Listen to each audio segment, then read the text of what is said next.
The vinegar taste of cheap Chianti still burned my throat as Marco's mother jabbed her finger toward my temple, circling it in that universal gesture for crazy. "Pazza!" she hissed, her Tuscan accent thick with contempt. "Completamente pazza! Before we jump back in, tell us where you're tuning in from. And if this story touches you, make sure you're subscribed, because tomorrow, I've saved something extra special for you." I stood perfectly still in the doorway of what Marco believed was his family's ancestral villa in Montepulciano, watching the performance unfold. 23 members of the Santoro clan had gathered for Sunday pranzo, and Marco had just spent the last 15 minutes entertaining them with stories of my supposed mental instability. His Italian flowed smooth and confident, peppered with dramatic gestures that sent his cousins into fits of laughter. "She talks to herself in the mirror," he said, refilling his uncle's glass. "Sometimes for an hour. And last week she bought 6 of the same dress. 6, all the same color. When I asked why, she couldn't even explain it." More laughter. His sister Francesca clutched her pearls, shaking her head in exaggerated sympathy. The afternoon sun slanted through the Renaissance-era windows, casting golden squares across the terracotta floor where I'd stood countless times before, always silent, always playing the role of the American wife who barely understood their rapid-fire Italian conversations. Marco thought I'd learned just enough Italian to order coffee and ask for directions. He had no idea that I'd spent 4 years at the Università per Stranieri di Perugia before we met, graduating top of my class in Italian language and culture. He didn't know that I read Dante in the original text, or that I'd written my master's thesis on Tuscan property law and land inheritance patterns. Most importantly, he had no idea that the villa where we stood, along with the 4 other properties his family occupied across Tuscany and Umbria, weren't century-old Santoro family holdings at all. They were mine. Every stone, every fresco, every grapevine in the sprawling vineyard below us belonged to me, purchased quietly through a network of holding companies over the past 6 years. "And the shopping," Marco continued, warming to his subject now. "Madre mia, the shopping. She spends money like water. I try to explain we need to save, to be practical, but she doesn't understand. I think maybe all Americans are like this, but with her." He tapped his temple, mirroring his mother's gesture. "There's something not right up here," his brother Paolo snorted into his wine. "How did you end up with such a disaster, Marco?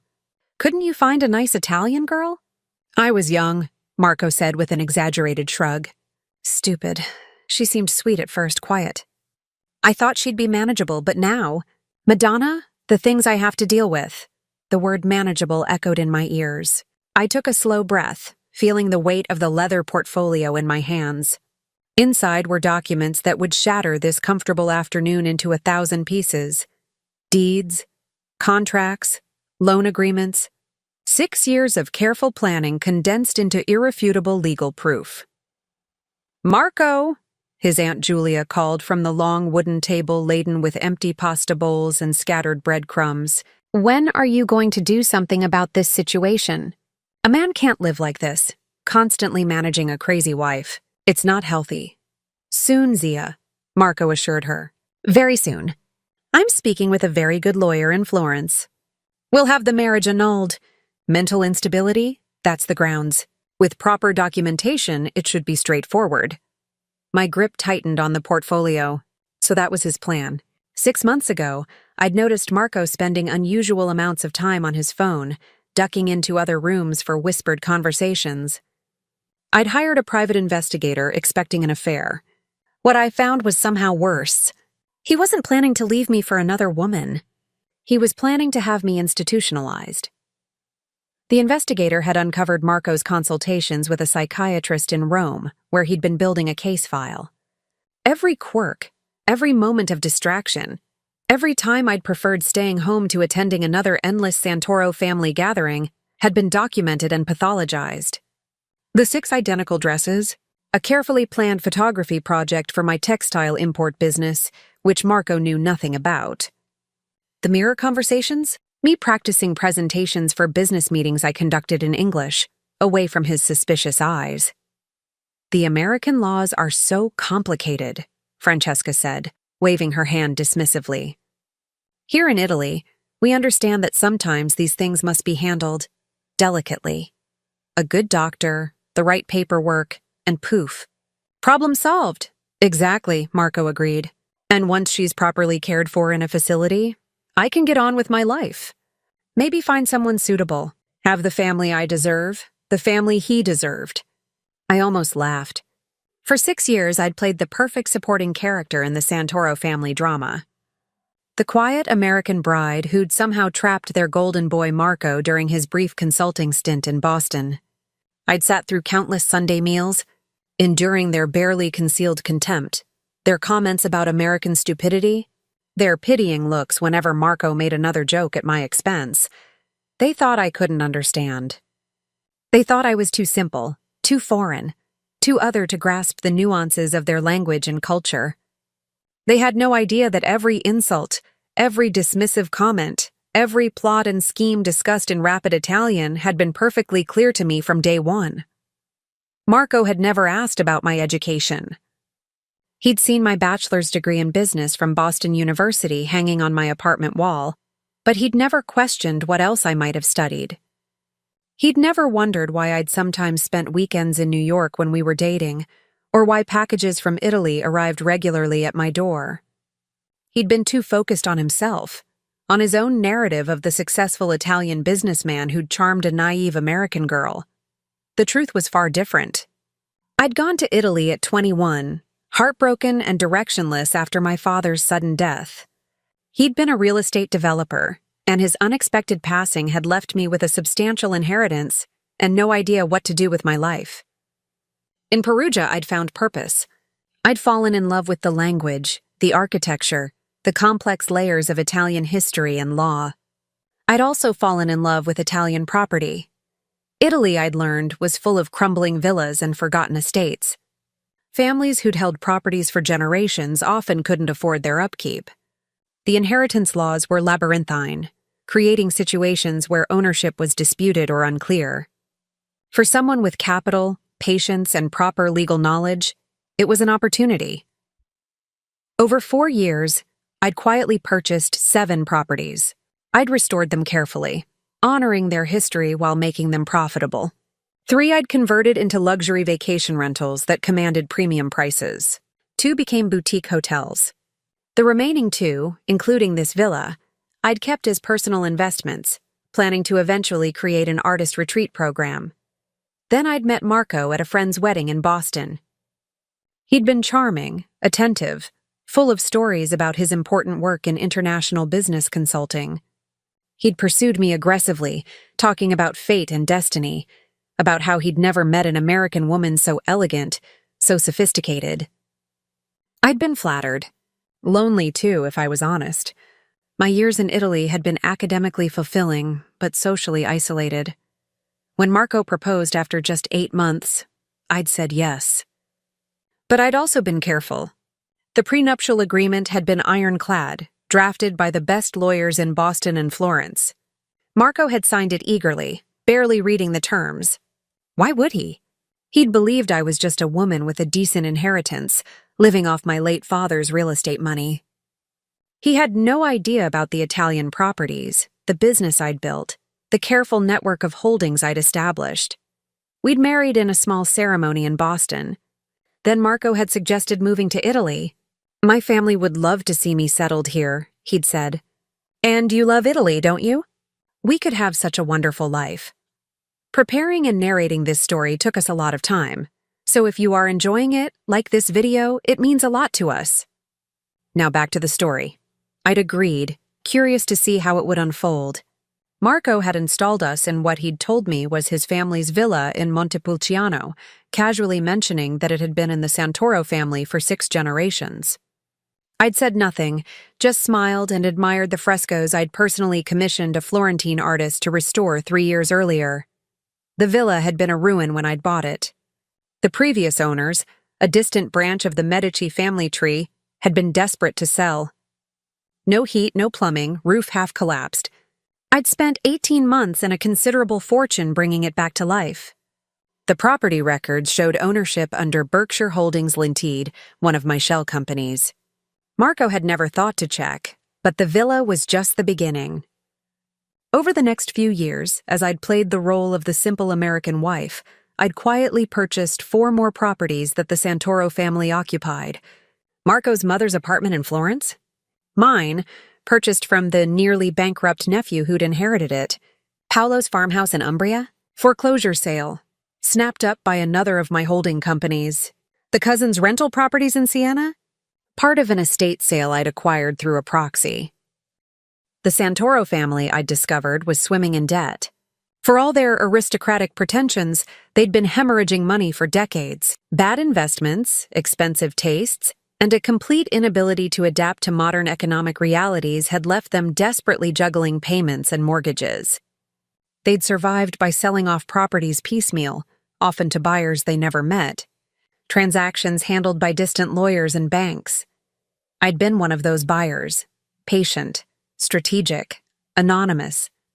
And now, as I stood in the doorway listening to my husband plot my institutionalization, I decided it was time to stop being anonymous. She just stands there sometimes, Marco was saying now, gesturing toward me with his wine glass, staring at nothing. You see? Look at her. Completamente assente. 23 pairs of eyes turned to me. I saw contempt, pity, amusement. Marco's mother crossed herself, as if my mere presence might be contagious. Francesca whispered something to her daughter that made them both giggle. I set the leather portfolio down on the carved wooden sideboard and stepped fully into the room. My Italian, when I finally spoke, was flawless. Tuscan accent, proper inflection, the formal register appropriate for addressing elders. Buonasera, I said clearly. The room went silent. Please don't let me interrupt your fascinating discussion about my mental state. I've been enjoying it immensely. Marco's wine glass froze halfway to his mouth. The color drained from his face. You understand? He stammered in Italian, then switched to English. You speak Italian? Fluently, I replied, staying in Italian. I have for years. Every word, every conversation, every insult, every joke at my expense, all of it. His mother made a strangled sound. Paolo's mouth had fallen open. Francesca had gone pale beneath her carefully applied makeup. But you never, Marco started. Said anything? I finished. No, I found it useful to know what you really thought. What you all really thought. It's been quite educational. I walked further into the room, my heels clicking on the terracotta I'd had restored by master craftsmen from Impruneta. The family shifted nervously, no longer quite so comfortable in their chairs.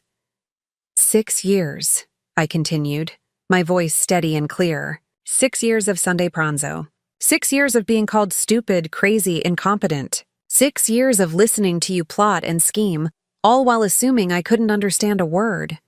Marco had found his feet now, trying to regain control. If you understood, why didn't you say something? Why play these games? Games? I smiled. You want to talk about games, Marco? Let's discuss your game. The one where you plan to have me declared mentally incompetent. Where you've been documenting my every move for a psychiatrist in Rome.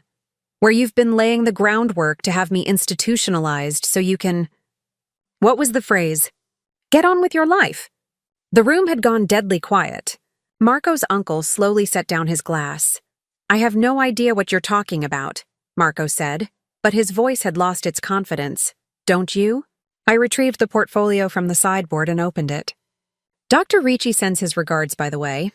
He was very forthcoming once my lawyers explained that building a fraudulent case for involuntary commitment is quite illegal. The medical board was particularly interested in his methodology. I pulled out the first document and laid it on the table. This is the case file you've been building. Every note, every observation, every piece of evidence of my supposed instability. My lawyers have a complete copy, along with Dr. Ricci's signed statement admitting there's no medical basis for any of it. Marco lunged forward, trying to grab the papers, but I was faster. I pulled them back and continued. But that's not why I'm here today. No, today is about something much more interesting. I looked around the room, making eye contact with each family member. Today is about property. What are you talking about? Marco's mother demanded, finding her voice. What property? These properties, I said simply. All of them. This villa. Your apartment in Florence, Signora Santoro. Paolo's farmhouse. The rental units in Siena that support Francesca's family. The vacation house in Cortona. All of it. I pulled out another stack of documents, laying them across the table one by one. Property deeds. Transfer documents. Mortgage assignments. Each one bearing the signature and seal of Berkshire Holdings Limited. And beneath that, my name. Elena Richardson. Director. You see, the Santoro family has been slowly selling off its properties for years. Quietly, desperately, to anonymous buyers through banks and holding companies. I paused, letting it sink in. I was those buyers. The silence was absolute. Someone's fork clattered against a plate. You're lying, Paolo said, but his voice shook. This villa has been in our family for 6 generations, I interrupted. Yes, I've heard the story. It's very moving. It's also completely false. The villa was sold to clear your grandfather's gambling debts in 1987. It changed hands 3 more times before I purchased it in 2019. A full year before I met Marco. I pulled out another document, sliding it across the table to Paolo. Your farmhouse? Foreclosure sale, 2021. The bank was about to evict the previous owners. I bought it and let you stay because Marco asked me to help his brother. He told me you were having temporary financial difficulties. Paolo stared at the document as if it might burst into flames. Signora Santoro, I turned to Marco's mother. Your beautiful apartment overlooking the Arno? Your nephew sold it to pay his debts. You didn't know because he forged your signature on papers saying you approved the family trust restructuring? I could have exposed him, had him prosecuted. Instead, I bought the apartment and let you continue living there, rent-free, because Marco begged me to protect his mother from the scandal. Marco's mother had gone from pale to gray. Her hands trembled as she reached for her water glass. This is insane, Francesca sputtered. Why would you do this? What kind of sick game? It wasn't a game. I cut her off, my voice sharp now. It was business. Good business. I saw opportunities and I took them. Properties you all claimed to love but couldn't afford to maintain. Buildings falling into ruin because no one in this family could set aside their pride long enough to admit they needed help. I pulled out the final document, the one I'd been saving, the master lease agreement signed 6 years ago. When Marco and I married, he told me this villa was his family home. He installed us here, playing the generous son sharing his inheritance with his new bride. But he never paid a single euro in rent, in utilities, in maintenance. Not to the shell company that held the deed, not to anyone. He simply moved in and acted like he owned it. I laid the document in front of him. This is the lease agreement my property manager sent to you, Marco, multiple times. You never responded. You've been living here, rent-free, in my property, for 6 years. Marco stared at the paper like it was written in a foreign language. In a way, I supposed it was. The language of consequences. The same is true for all of you, I continued, addressing the room. Every single Santoro family member in this room lives in a property I own. Properties I've maintained, renovated, protected. Properties I've let you occupy out of respect for what I thought was Marco's genuine love for his family. I paused, letting the weight of it settle over them like snow. But today, listening to Marco explain his plan to have me declared insane, to lock me away so he can get on with his life, I realized something. Respect should flow both ways, and none of you have ever respected me for a single moment. Elena, Marco said, his voice cracking. He'd switched to English, as if that language might somehow protect him. Please, you don't understand. I don't understand. I switched to English too, my voice cold. I understand perfectly. I understand that you saw me as a meal ticket. A naive American with family money, easy to control, easy to manipulate. I understand that you never loved me. You loved what you thought I could give you. I gathered the documents back into the portfolio, each movement precise and controlled. Here's what's going to happen, I said. Returning to Italian so everyone would understand. All of you have 30 days to vacate the properties you're currently occupying. I'll be enforcing the lease agreements you've all been ignoring. You'll receive formal eviction notices tomorrow morning. You can't do this, Francesca shrieked. We have children. We have nowhere to go. You have 30 days, I repeated calmly. That's more than generous considering you've paid nothing for years. I suggest you use the time wisely. Marco had found his anger now, the shock wearing off. This is blackmail! Extortion. I'll fight this in court. I'll expose you. Expose me. I laughed. As what? A successful businesswoman who owns property? Go ahead, Marco. Take it to court. Let's have a judge review how you've been living rent-free in properties you don't own. Let's examine your plan to have me institutionalized. Let's discuss the money you've been siphoning from my personal accounts. Oh yes, I know about that too. His face went white again.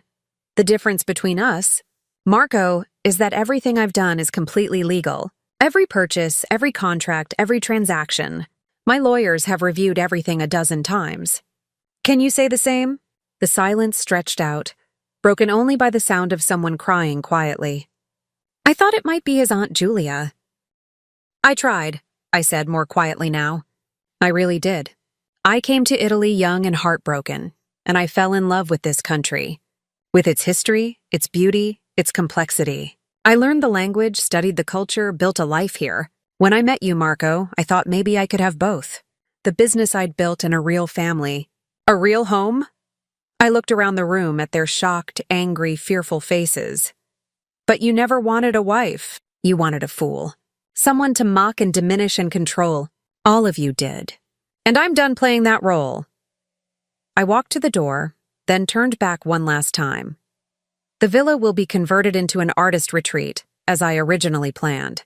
Paolo, your farmhouse is becoming a boutique hotel. Signora Santoro, your apartment building is being renovated into short-term luxury rentals. All the plans have been submitted. All the permits approved. You're welcome to apply for employment in any of these ventures. I pay fair wages. You're destroying our family, Marco's mother said, her voice breaking.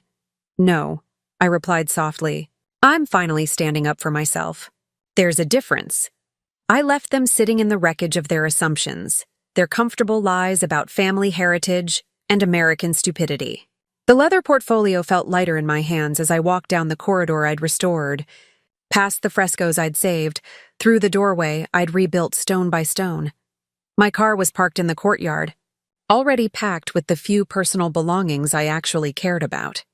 Everything else, the furniture, the art, the carefully curated life I'd built trying to fit into Marco's world, could stay with the villa.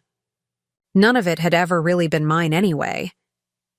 As I drove down the cypress-lined driveway, I glanced in the rearview mirror. The villa stood golden in the late afternoon sun, beautiful and solid and real. I'd saved it from ruin once. Now it was time to save myself. My phone buzzed with a message from my lawyer in Florence. The eviction notices were ready to be delivered. The paperwork for the marriage annulment was prepared. My accountant had finished documenting every unauthorized withdrawal Marco had made from our joint accounts over the past 6 years. Tomorrow, I'd meet with the architects to finalize the renovation plans. Next week, I'd fly to Rome to sign the contracts for 2 new properties I'd been considering. A medieval tower house in Trastevere and a crumbling monastery in Abruzzo. Both needed someone who understood restoration, who respected history while embracing change. Both needed someone who knew how to turn ruins into something beautiful. The Tuscan countryside rolled past my windows, green and gold and impossibly lovely. Somewhere behind me, the Santoro family was probably still sitting in shocked silence, trying to process what had just happened. Let them sit. Let them scramble and panic and plot. I was done being their punchline, done being underestimated, done hiding who I really was to make small men feel bigger. The road stretched ahead, winding through hills covered in vineyards and olive groves. I didn't know exactly where I was going yet. Maybe Florence. Maybe Rome. Maybe somewhere entirely new. But for the first time in 6 years, I was going somewhere as myself. Not Marco's crazy American wife. Not the family joke. Just Elena Richardson, businesswoman, property investor, speaker of fluent Italian, just me. And that, I thought as the villa disappeared from my rearview mirror, was more than enough. The first threat came 3 days later. I was sitting in my lawyer's office in Florence, reviewing the final details of the eviction notices, when Avocado Ricci's assistant burst through the door. Her face flushed. "Signora Richardson," she said breathlessly, "there are men outside, from the Santoro family. They're demanding to see you." Through the third-floor window, I could see them gathered on the cobblestone street below. Marco stood at the center, flanked by his brother Paolo and 2 men I didn't recognize. One was holding what looked like a legal folder. The other had the distinct bearing of someone accustomed to intimidation. "Should I call the carabinieri?" the assistant asked. I shook my head. "No, but ask them to come up." "All of them." Avocado Ricci, a sharp-eyed woman in her 60s who'd been handling Italian property law since before I was born, raised an eyebrow. "Are you certain?" "These men won't do anything in a lawyer's office," I finished. "They want to scare me.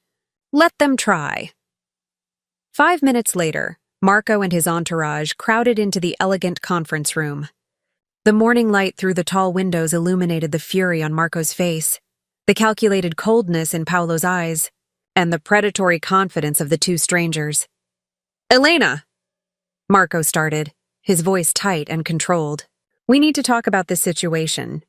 This insane situation you've created." I remained seated, hands folded calmly on the polished mahogany table. "I'm listening." The man with the legal folder stepped forward. He was in his 50s, expensive suit perfectly tailored, silver hair swept back.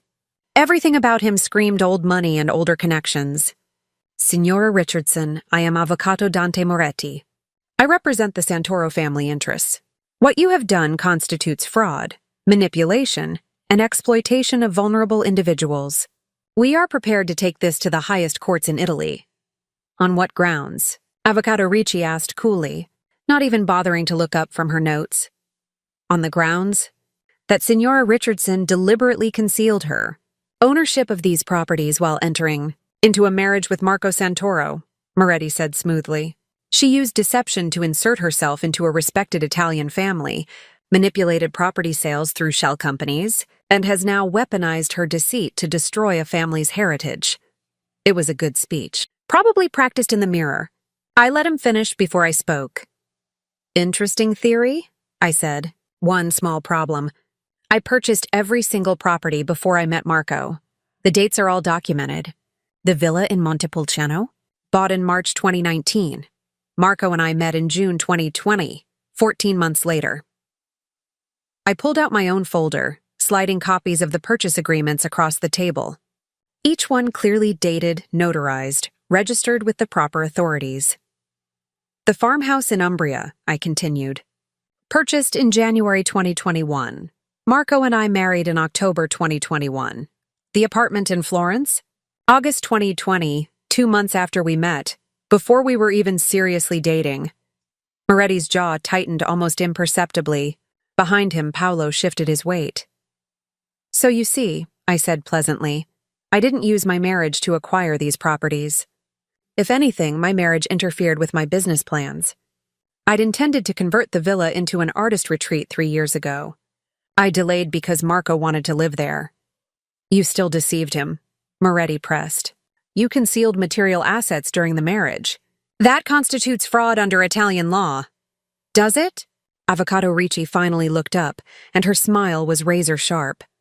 "Perhaps you'd like to review the prenuptial agreement signed by both parties. Section 7, Paragraph 3 specifically states that each party retains separate ownership of all assets acquired before and during the marriage, unless explicitly transferred in writing. Section 9 requires both parties to disclose any assets valued over 50,000 euros at the time of marriage." She pulled out another document. "Here is Signora Richardson's disclosure, filed with the marriage documents. Complete list of all properties, all holdings, all business interests. Marco Santoro's disclosure," she paused dramatically, "listed his car, his watch, and a savings account with 1,100 euros. Nothing about the family villa he claimed to own. Nothing about the heritage properties he said had been in his family for generations. Marco had gone pale. I didn't know she owned— You didn't read the documents you signed, Avocado Ricci interrupted. That's not fraud on Signora Richardson's part. That's negligence on yours. The second man, the intimidating one who hadn't spoken yet, stepped forward. He was younger, 30s maybe, with the kind of face that had seen violence and dispensed it. Documents don't matter, he said quietly, his Italian rough with a Sicilian accent. Not really. What matters is respect. The Santoro family has friends, connections. It would be unfortunate if Signora Richardson's business ventures encountered complications. Permits delayed. Contractors unavailable. Accidents during renovation. The room went very still. Avocado Ricci's assistant had stopped typing. Even Marco looked uncomfortable. I met the man's eyes steadily. And you are? Someone who helps families solve problems. I see. I pulled out my phone, set it on the table, and tapped the screen twice. A recording began to play. The man's voice, crystal clear. Accidents during renovation. That's interesting, I said conversationally, because threatening property damage is a crime. Attempted extortion is a crime. And you've just committed both in front of 2 lawyers and their staff. The man's expression didn't change, but something flickered in his eyes. Calculation. Reassessment. I'm also recording this conversation right now. I continued, tapping my phone again. It's uploading in real time to cloud storage. My lawyers in Boston have instructions to forward it to the Guardia di Finanza if anything happens to me, my properties, or my business interests. The financial police take a very dim view of organized intimidation. Moretti had recovered his composure. This is all very dramatic, Signora Richardson. But it doesn't change the fundamental situation. You are attempting to evict an entire family from their homes. Homes they've occupied for years, where children have grown up, where elderly relatives reside. Any judge will see this for what it is, vindictive cruelty from a scorned wife. Scorned? I laughed. You think this is about hurt feelings? This is about 6 years of unpaid rent, 6 years of property damage I've repaired at my own expense. 6 years of Marco and his family living off my assets while calling me crazy. I stood up, walking to the window. Below, a few tourists were photographing the Duomo in the distance, completely unaware of the small war being waged in this office. You want to play the sympathy card? I said, turning back to them. Let's play it. Let's talk about how Marco's been systematically building a false case to have me institutionalized. Let's discuss his consultations with Dr. Ricci, who, by the way, is now under investigation by the medical board. Let's examine the unauthorized withdrawals from our joint accounts. 47,000 euros over 2 years, Marco. Did you think I wouldn't notice? Marco's face went from pale to red. That money was for family expenses. It was for gambling debts, I interrupted. I have the casino records. The loan shark documents, all of it. You want to go to court? Perfect. Let's air everything publicly. Let's see which one of us comes out looking vindictive. Paolo spoke for the first time, his voice cold and measured. You're bluffing. You won't want the scandal any more than we do. Won't I? I smiled. Paolo, I'm an American businesswoman with a reputation for fair dealings and solid investments. What's a little family drama going to cost me? Some gossip, maybe. A few uncomfortable articles in the Italian press. I walked back to the table, leaning forward on my hands. But you? The Santoro family?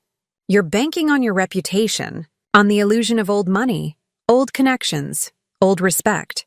What happens when everyone knows you've been living off an American woman's charity for years? When your business associates discover you don't actually own the properties you've been using as collateral for loans? That last part was a guess, but Paolo's expression confirmed it. Of course they'd been using the properties as collateral.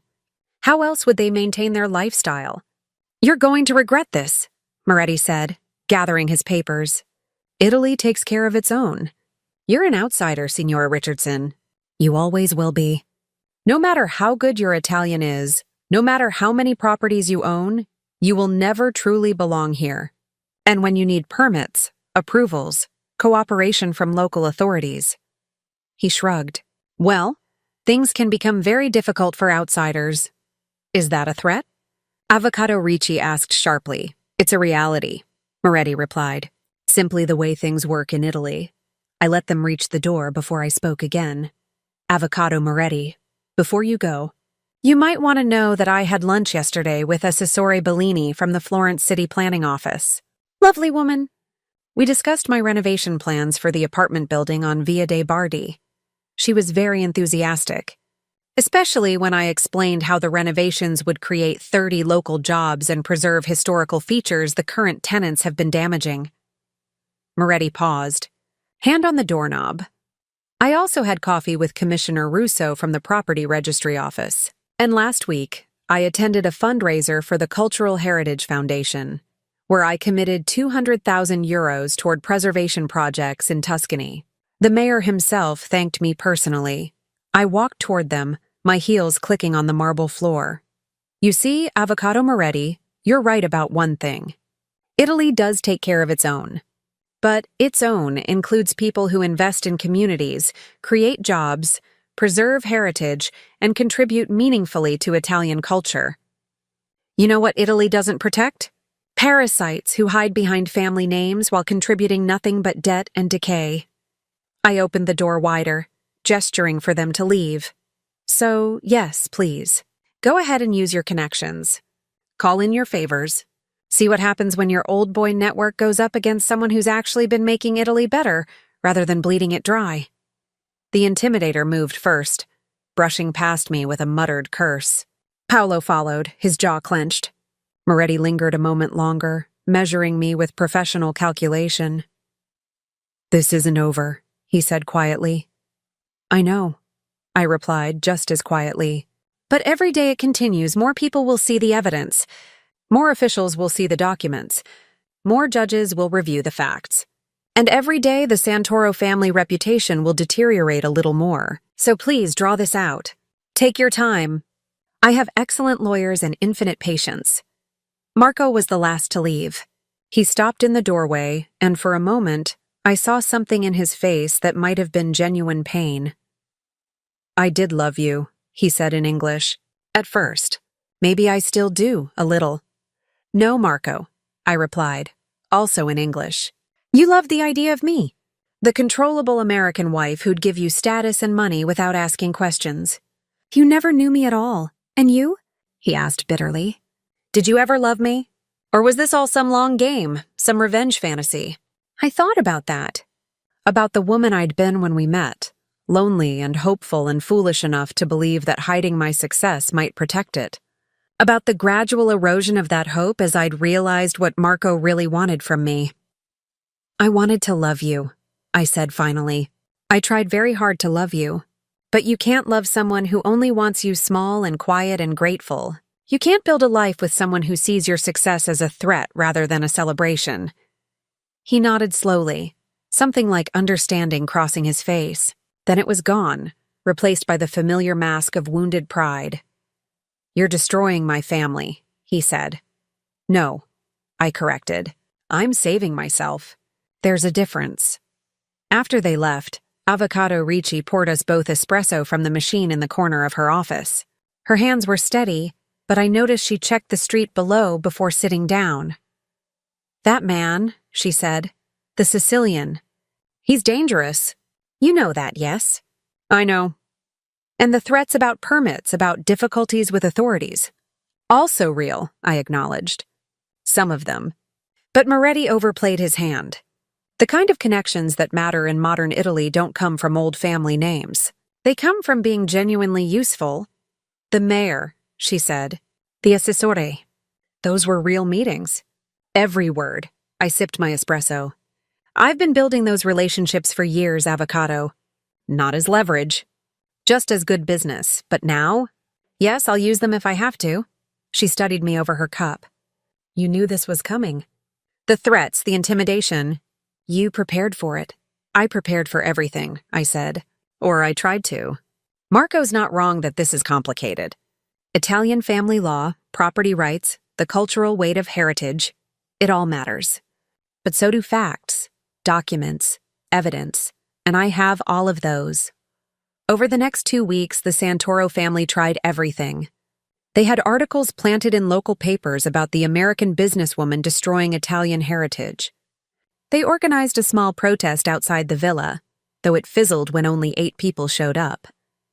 They filed emergency injunctions in 3 different courts. Every motion was denied. Every article was countered with documentation of the property's true history, the unpaid rent, the actual ownership. My lawyers were ruthless and thorough. But the real turning point came from an unexpected source. 10 days after the confrontation in Avocado Ricci's office, I received a call from someone identifying herself as Benedetta Santoro. Marco's grandmother, matriarch of the family, 92 years old and living in a nursing home in Siena. "I need to speak with you," she said in Italian so formal it belonged in a 19th century novel. In person, alone, I almost refused. It could be a trap, another attempt at manipulation. But something in her voice, a weariness maybe, or a resignation, made me curious. The nursing home was in a converted monastery, all stone walls and quiet courtyards. I found Benedetta in a sunny garden room, wrapped in a cashmere shawl despite the warmth. Her eyes were sharp, though, cutting through the physical frailty. "You speak Italian," she said. "Not a question. I do. Really speak it. Not tourist Italian. I studied in Perugia for 4 years. I also read, write, and dream in Italian." She laughed, a dry sound like autumn leaves. "Sit, child. Let me look at you properly." I sat, wary but willing to hear her out. "They're all fools," she said after a long moment. "My grandsons, my great-nieces and nephews. All of them. Living on pride and borrowed money, thinking the family name would protect them forever." She gestured to a folder on the side table. "I had my own lawyer review the documents. Everything you say is true. We don't own those properties. Haven't for decades." "Then you understand—" "I understand that you're right," she interrupted. "Legally, morally, practically, you're right. But I need to ask you something, and I need you to answer honestly." I waited. Is this about justice or revenge? The question hung in the air between us. I thought about the easy answer, the righteous one. But Benedetta's eyes demanded truth. "Both," I said finally. "I want what's legally mine, but I also want them to feel what I felt. Small, dismissed, underestimated." She nodded slowly. "At least you're honest. That's more than they've been." She picked up the folder with shaking hands. "Here, documents about the family finances. Things even Marco doesn't know. Debts, failed investments, money borrowed against properties we didn't own. Why are you giving me this?" "Because this family needs to break," she said bluntly. "It's been dying slowly for 50 years, strangling on its own pride. Better a clean break now than this prolonged decay. And because—" She paused, choosing her words carefully. "Because you did what I couldn't. You built something real. Something that doesn't rely on a name or a past. You earned your place in Italy. They never did." She reached out, gripping my hand with surprising strength. "Finish it," she said. "End this cleanly. Give them 30 days, exactly as you said. Let them scramble and complain and plot. Then take your properties back and do whatever you planned with them. Don't be cruel, but don't be soft either. They'll only respect a clean cut. And Marco? Marco is a weak man who thought he could coast on charm and family connections. Let him learn otherwise. It's past time." I left the nursing home with Benedetta's folder and a strange sense of closure. She was right. This needed to end cleanly. The 30 days passed. The Santoro family exhausted their legal options, their social pressure, their attempts at intimidation.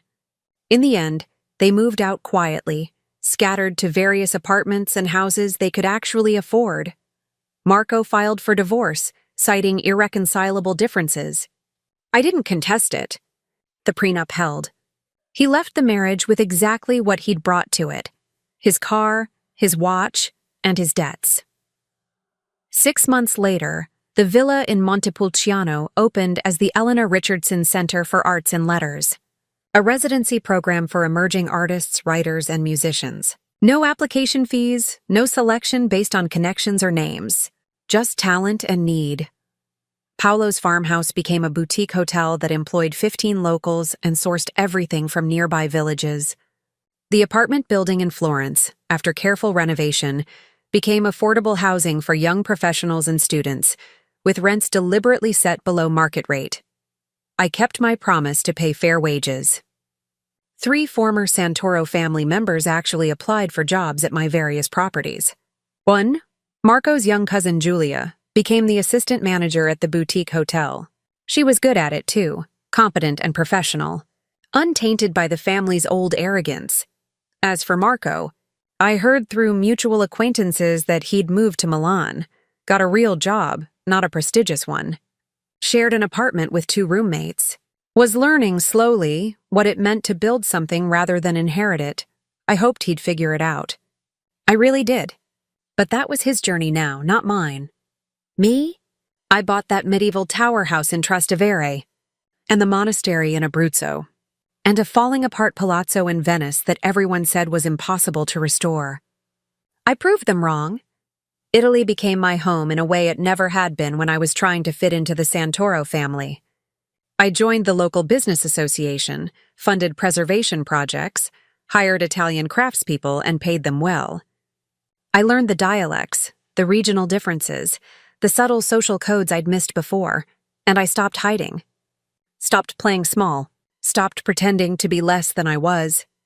The Italian newspapers eventually ran a different story about me. Not the villain destroying a family, but the American businesswoman investing in Italian heritage, creating jobs, restoring forgotten properties.